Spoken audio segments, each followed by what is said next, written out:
అనుదిన వాగ్దానం, daily promise.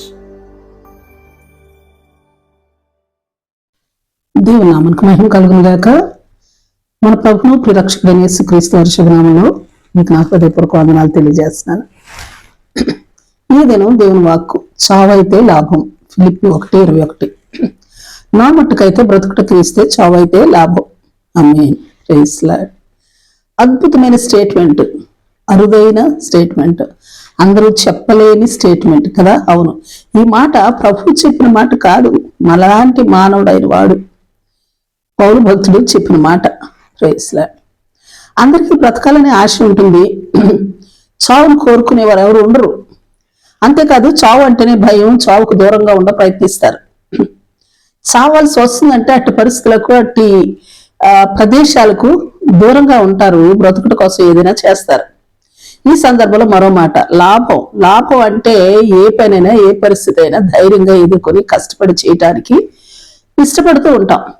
చావు అన్న మాట మరి మన మనసుకు కష్టమైన మాట, లాభం అన్నది మనకి ఇష్టమైన మాట కదా. చావుని లాభాన్ని జోడించి చెబుతూ ఉన్నాడు పౌలు భక్తుడు.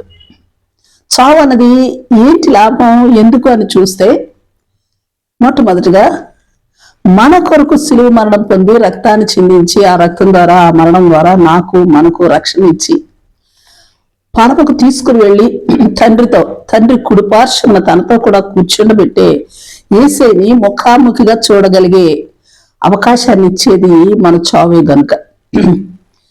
మనకు ప్రభువును చేరుకోవటానికి అడ్డుగోడగా నిలిచేది మరణమే. మరణాన్ని దాటితేనే తప్ప ఈ అద్భుతమైన సన్నివేశం మన జీవితాల్లో జరగదు, మనం అనుభవించలేం గనుక. అలాగే రెండవదిగా పరలోక ప్రవేశం. మనకు సంపూర్ణ ఆనందం, సంతోషం, సమాధానం, గొప్ప విశ్రాంతినిచ్చే ఆ పరలోక ప్రవేశం ఈ మరణము అన్న గోడను దాటేవారికి. మూడవదిగా ప్రభు మన కొరకు దాచి ఉంచిన అద్భుతమైన బహుమానాలు, మెప్పు, ఘనతలు దొరికే ప్లేస్లోనికి ప్రవేశం, వాటినన్నిటిని అనుభవించే అవకాశం దొరికేది మన చావు అనే అడ్డుగోడను దాటాకే. నాలుగవదిగా ఈ లోకంలో మనం కలిగిన వాటికంటే లేక గొప్పవి, విలువైనవి, మరి అనుకున్న స్వాస్యం ఏదైనా ఉన్నదంటే వాటన్నిటికంటే మిక్కిలి విలువైన పరలోకపు స్వాస్యమును పొందుకోవాలంటే మరి చావు అనే అడ్డుగోడను దాటుకుని వెళ్ళే వారికి ఆ స్వాస్యం.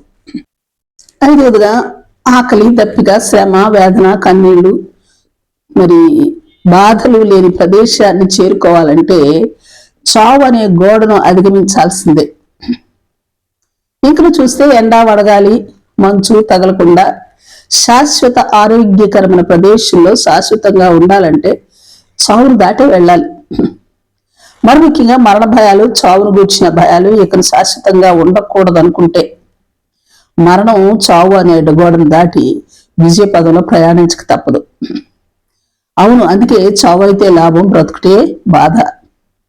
రోమా 8:11. మృతుల్లో నుండి యేసు లేపిన వాని ఆత్మ మీలో నివసించిన ఎడల, మృతులలో నుండి క్రీస్తు యేసున లేపినవాడు చావునకు లోనైన మీ శరీరంలో కూడా మీలో నివసించుచున్న తన ఆత్మ ద్వారా జీవింపు చేస్తారు. అంతేకాదు, ఈ లోకంలో ఎలాంటి శ్రమ, బాధ, కష్టమైనా భయపడిన అవసరం లేదు. ఎందుకంటే 28వ వచనం, దేవుని ప్రేమించే వారికి, ఆయన సంకల్పం చొప్పున పిలువబడిన వారికి మేలు కలుగుటకే సమస్తము సమకూడి జరుగుచున్నవని ఎరిగి ఆయన అనుగ్రహించు మరణం కొరకు ఆయన యందు, అంటే ప్రభునందు విశ్వాసంతో జీవిస్తూ ఎదురు చూచుదుము గాక. ఆమేన్. Praise Lord. ప్రార్థన చేసుకుందాం. ప్రేమ నమ్మకం కలిగిన మా పరలోకపు తండ్రి, నీ పరిశుద్ధ నామానికి స్తుతులు, స్తోత్రాలు.